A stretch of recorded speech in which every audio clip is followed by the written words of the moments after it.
Muy buenos días a todos. Hoy continuando un poquito con las estrategias que habíamos discutido anteriormente, vamos a ver la reorganización de los equipos médicos de trabajo. En este caso, les traigo aquí un esquema para recordar, por ejemplo, los cursos de ACLS y medicina prehospitalaria, donde nos basamos principalmente en símbolos y que recordemos que en los equipos de trabajo para un RCP internacionalmente se cuenta con 6 reanimadores y cada reanimador tiene una función importante para que el mayor beneficio que se obtenga es reanimar a un ser humano que está en cuestión delicada. Con respecto a los simbolismos que podemos ver en la medicina prehospitalaria, tenemos lo mismo, ¿verdad? Que esto nos recuerda trabajo en equipo, porque en la medicina prehospitalaria tenemos que ver respuestas, notificaciones, cuidados en la escena, cuidados en el transporte, detección, llamado, lo que significa que hay un gran grupo de gente que está involucrado, imagínense solo para controlar a una persona. Y esto lo vemos en condiciones ideales. Como lo habrán notado ahorita, tenemos una disminución por incapacidades médicas, desgraciadamente fallecimientos de personal, gente también por razones personales deciden retirarse del trabajo actualmente, entonces nos van a ir limitando de recurso humano valioso y nos hace bien difícil poder llenar esas plazas y más que todo para poder continuar dando una prestación de servicios de forma adecuada. Entonces, en este caso, les quiero recordar que la estrategia que hemos discutido es la formación de equipos médicos de trabajo. ¿Cómo está constituido el equipo médico de trabajo? En este caso, cada uno en sus centros tiene que ver la cantidad de recurso humano médico, que pueden ser médicos generales, médicos familiares, médicos internistas, médicos especialistas en otras áreas como cirugía general, otorrino y diferentes zonas que puedan ayudarnos a trabajar. Como aquí estamos hablando de la dotación de recurso humano, tenemos claramente que capacitar a estos equipos y grupos y colaboradores para que nos echen una mano para poder brindar atención. Aquí en este esquema estamos planteando que hemos reducido los equipos internacionalmente basados para la atención del código 1 a un equipo simplificado de 3 personas, donde lo que queremos es que cualquiera de estos médicos pueda realizar actividades estandarizadas y se les va a dar una denominación de tipo 1 y tipo 2, donde verdaderamente la columna vertebral de esta estrategia radica en que en el médico tipo 1 y tipo 2 puedan realizar su trabajo de la forma más ordenada, priorizando siempre primero el cuidado personal y después el trabajo profesional, realizándolo de manera más estandarizada. Cualquiera de los médicos puede realizar esta misma función. La única diferencia es que el tipo 1, como lo dice aquí el nombre, va a ser un médico encargado de coordinar al equipo, dar las recomendaciones, coordinar y vigilar el cuidado del mismo. De ahí a ambos, cuando que dice el tipo 2, todos van a estar capacitados, principalmente en el uso del equipo de protección personal y en segundo sobre la enfermedad. Y al estar capacitados sobre la enfermedad para aplicar la estrategia de cuidado sobre los pacientes que se encuentren infectados por coronavirus y hayan desarrollado alguna de las complicaciones, que empezando por la neumonía, progresando a cuadros de síndrome de insuficiencia respiratoria aguda, y como nuestros pacientes son bien diversos y tenemos una gran gama de comorbilidades, si el médico tipo 1 no puede resolver este problema que le planteen sus médicos tipo 2 en relación a un paciente, debe ser encargado de coordinar la interconsulta con otro tipo médico que vamos a llamar el tipo 3, que es el interconsultante. ¿Cuál es la capacidad operativa individual que tiene que desarrollar cada individuo para llevar a cabo esta estrategia? En este caso, los médicos de tipo 2, que recuerden que son médicos capacitados en equipo de protección personal, capacitados en la infección por coronavirus y puede hacer que vayamos involucrando algo otros datos misceláneos. En base a nuestra normativa de trabajo y también estrategias planteadas por la OPS-OMS, el tiempo que le podemos dedicar a un paciente hospitalizado debe ser, o por lo menos podemos considerarlo, si no hay mayores complicaciones, de 30 minutos. En la guía de la OPS-OMS no se recomienda más de 6 horas de exposición con uso de equipo de protección personal. Recordando que lo que solicita o sugiere la OMS para hacer lo suficiente es un aislante de partículas y un equipo de protección de contacto.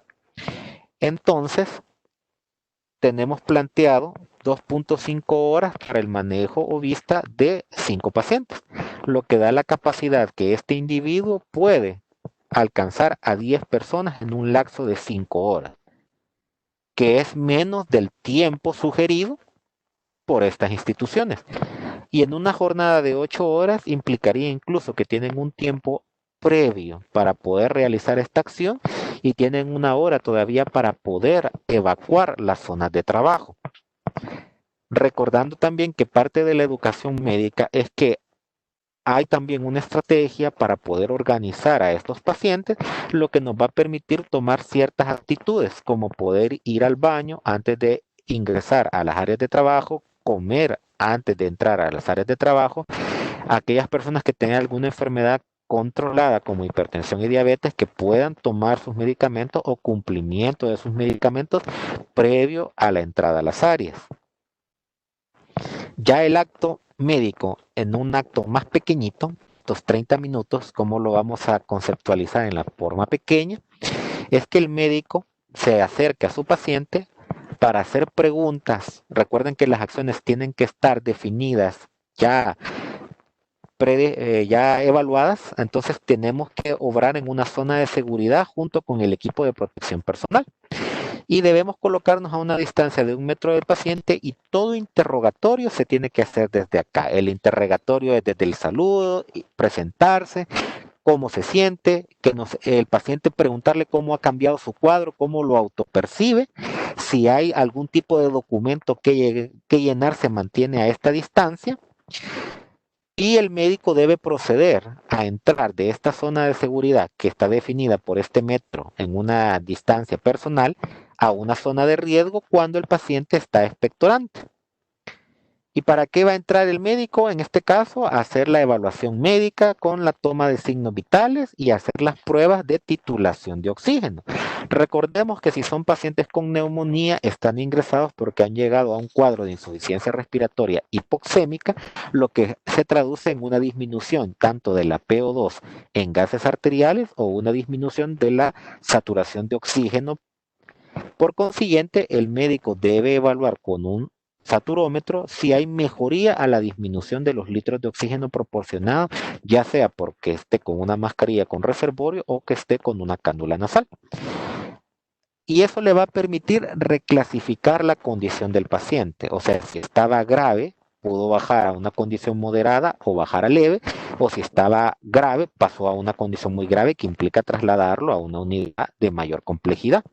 Si en este caso el cuadro clínico al reclasificarlo nos demuestra mejoría, nosotros ya nos permite iniciar los protocolos y los criterios para valorar el alta. Entonces, si este acto individual lo traducimos al trabajo grupal, podemos ver que un equipo médico de trabajo que está constituido en este caso por 3 médicos de cualquier especialidad, de cualquier área, con la disposición de apoyar para la pandemia, podemos alcanzar a 30 pacientes. Y recordemos que la función principal del médico tipo 1 es vigilar el bienestar de todo el equipo con la colocación adecuada del equipo de protección personal, revisar buenas medidas, recordatorios, ¿verdad? De asepsia, antisepsia, recordarles el trabajo que se va a realizar, como lo vimos protocolizado anteriormente, mantener los flujos de seguridad, que el trabajo, nadie, si lo hacen en menos de 30 minutos la visita, nadie se va a quejar tampoco. Y en todo caso también identificar a aquellos pacientes con alto grado de complicaciones y hacer las interconsultas respectivas con los médicos tipo 3, buscando la mejor manera, ya sea que haga o se convoque al médico para hacer una evaluación directa o a través de una videollamada o interconsulta digital. En este caso, entonces, eh, ¿cómo se van a hacer los grupos? Bueno, los grupos dependen del conocimiento de los directores, de los recursos humanos, lo que esté disponible, porque tenemos, como les digo, personal que se ha retirado, personal que está incapacitado o personal que tenemos enfermo. En este caso, con personal disponible, cada director en su centro es el encargado de organizar el número de personas que tenga para armar estos grupos. ¿Cuál es la ventaja de trabajar en grupo? Bueno, me permite, como les digo, tener ya un número de pacientes que puedo alcanzar o que puedo yo albergar y puedo poner gente a trabajar con ellos. Me permite también organizar cuántos insumos voy a necesitar.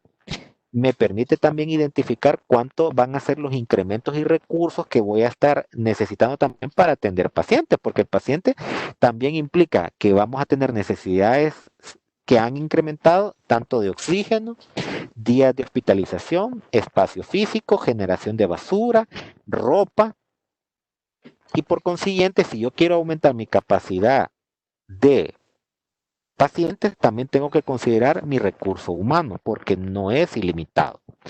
En varios centros, recordemos el hospital Amatepec, lo pongo, trabajan de esta manera, donde tienen el grupos por piso y ya se encargan de realizar estas actividades. Otros centros como San Miguel también tienen formas particulares de trabajo en base a acceso a tecnologías con las que se les dotó. Así que estas solamente son las recomendaciones estándar. Incluso el descanso tiene que estar planificado para estos equipos de trabajo.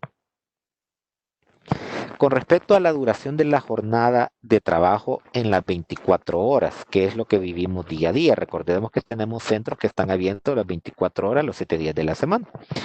Entonces, en el mundo ideal, nosotros podemos plantear que como los que están ingresados son los cuadros de neumonía y tenemos trabajo de planta y trabajo de turno. Los trabajos de turno que están ya los contratos para 12 horas y estos son horarios de ejemplo, pueden variar dependiendo de cada uno de sus centros para que puedan ser también creativos y puedan innovar ya las cuestiones que no podemos alcanzar nosotros. Entonces el problema lo tenemos en el trabajo de planta. En el trabajo de planta, ¿qué es lo que deberíamos realizar? Como recuerden que al final lo que nos limita es que tenemos equipos de protección personal que no son perfectos, son fibras sintéticas, no tenemos aire acondicionado en todas las áreas de trabajo, entonces esto va a incrementar calor y va a producir aumento en las demandas en las funciones fisiológicas corporales que tenemos. Obviamente, estar mucho tiempo con los equipos puede generar sed, puede generar hambre, puede generar ansiedad y estas necesidades deben satisfacerse de una u otra manera. Entonces, por consiguiente, como les digo, se pueden planear ustedes las 6 horas de exposición y haciendo cambios en equipos. Perdonen los nombres, no soy muy creativo. Entonces, en este caso, por ejemplo, el equipo alfa puede entrar de 7 a 1 de la tarde. Ellos reciben un pedazo pesado, digamos, porque están colocando indicaciones o están haciendo todas las actividades que hemos protocolizado anteriormente. Y digamos que en la tarde entraría el grupo Bravo. Entonces, si yo en mi centro solo tengo personal de 8 horas, tendría que redistribuir, ¿verdad? En base al número de recursos para poder yo cubrir las 12 horas y buscar otras estrategias también. Yo ya me voy a adelantar con otra presentación que tengo, por ejemplo, con las salas por complejidad. Entonces, digamos, ambos pueden estar colocando indicaciones en las diferentes salas y en la tarde vienen los equipos de relevo para cambiar. Y en la noche los grupos de turno igualmente trabajan en lo que van las áreas de coronavirus. Esto no aplica para las unidades de emergencia. Recordemos que las unidades de emergencia son centros heterogéneos, que es difícil que yo pueda manejar un sangrado de tubo digestivo y un infarto agudo del miocardio, a diferencia de acá que tenemos identificado que es una enfermedad en diferentes etapas que me permite que quieras o no, el trabajo se vuelve un poco más protocolizado.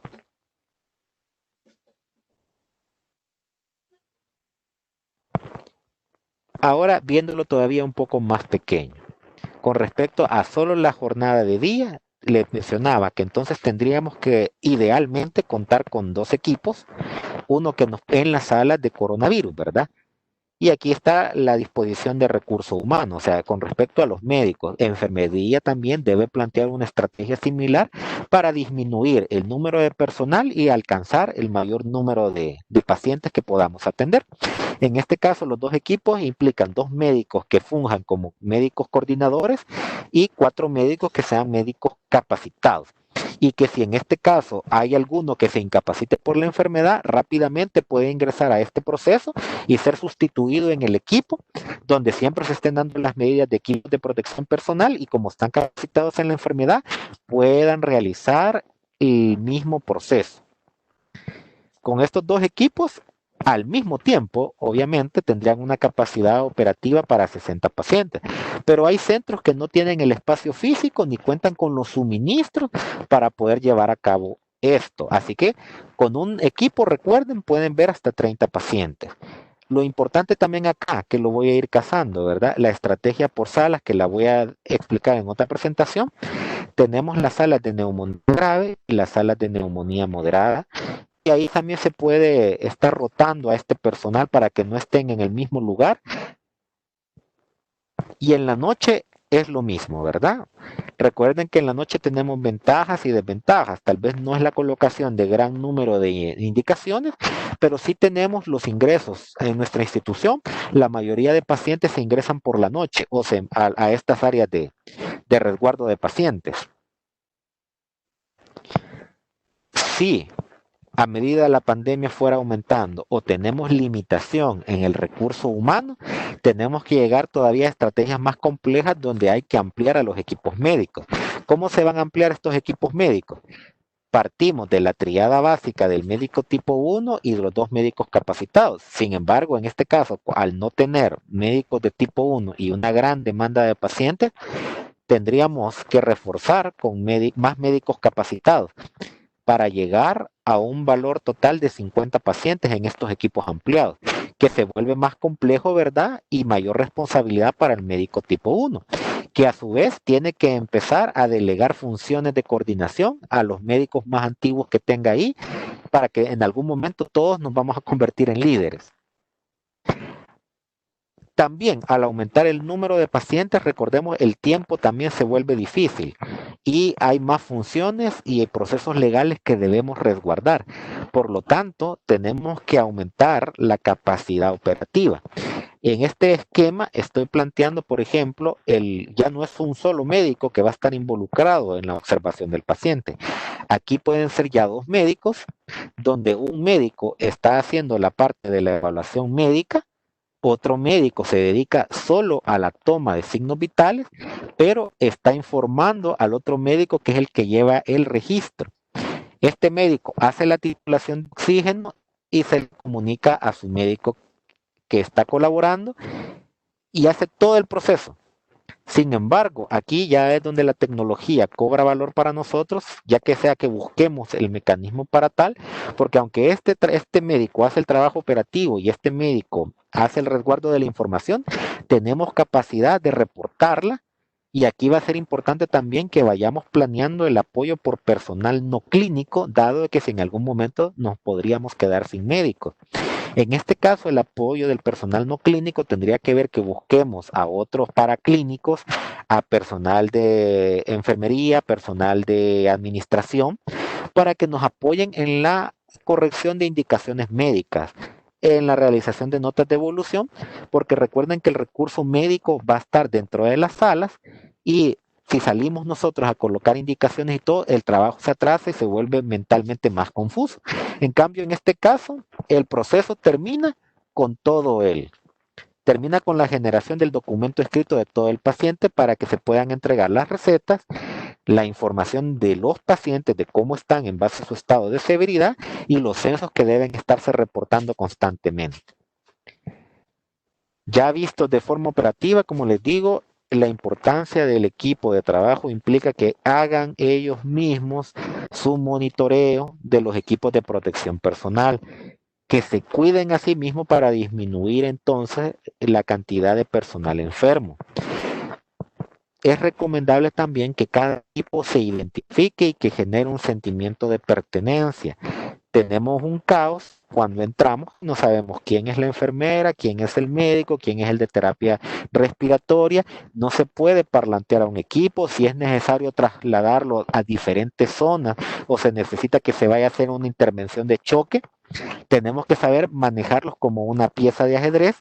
Entonces yo le pido al equipo A que por favor se mueva a la sala de neumonía leve y necesito intercambiar también a ese equipo. Entonces yo no puedo estarlo ya por lo tradicional de doctor Martínez, doctor Pérez, doctor López.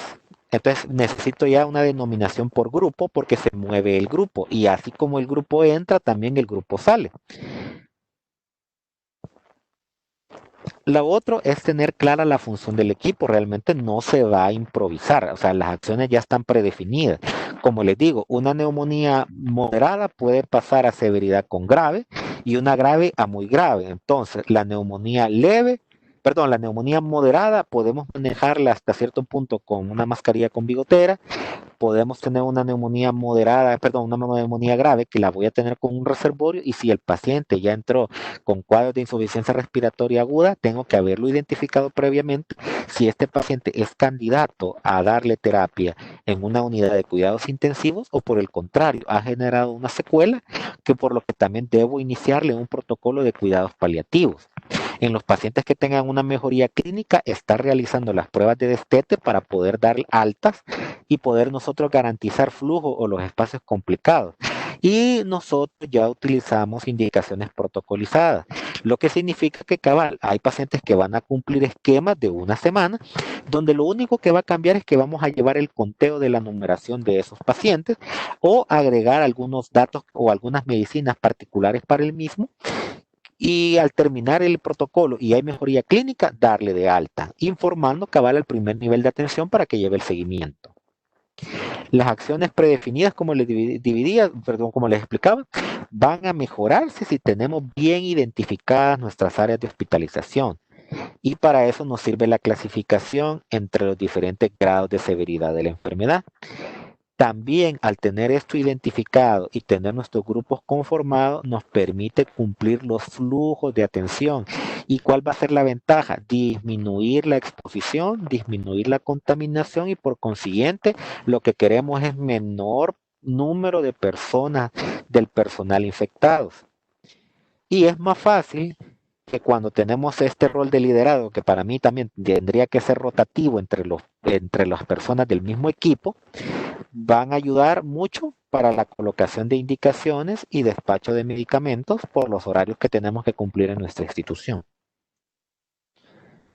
Así que idealmente, cabal, el trabajo es en equipo. El trabajo en equipo nos permite a nosotros sumar esfuerzos, lograr metas para cumplirla en menor tiempo y alcanzar el mayor número de personas que podamos ayudar.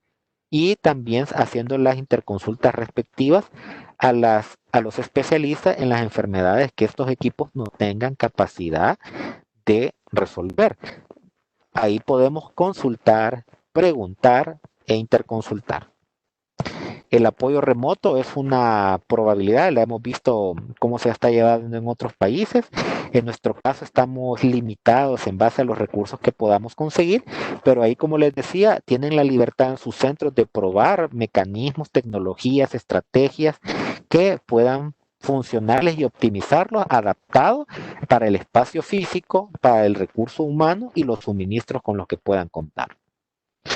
Las recomendaciones entonces, tanto para el equipo básico como para el equipo ampliado, de buscar la forma de innovar en la comunicación remota para poder maximizar. De estas bases pueden evolucionar a otras propuestas que ustedes pueden planear para su centro. Tenemos que utilizar los equipos electrónicos para optimizar el trabajo. Les vuelvo a insistir, tenemos ya indicaciones protocolizadas que nos reducen entonces el tiempo de colocación, pero tenemos que hacer una adecuada coordinación entre nuestros recursos, porque eso se traduce en el tema médico legal y tenemos que dejar constancia de nuestras actividades y atenciones para estos pacientes. Tenemos que mantener también una comunicación entre los equipos, como les digo, aunque suena feo, pero tenemos que a veces hacer movimientos o pueden surgir emergencias que impliquen coordinar no la acción médica individual, sino esta acción grupal para poder prestar una atención. Y el uso de cámaras de videovigilancia o teléfonos celulares y cámaras son opciones, pero representan costos que tenemos que evaluar hasta qué grado están disponibles o si son viables para nosotros por procesos de descontaminación, cuidado y manejo. Así que atentamente les recuerdo que podríamos probar estas estrategias.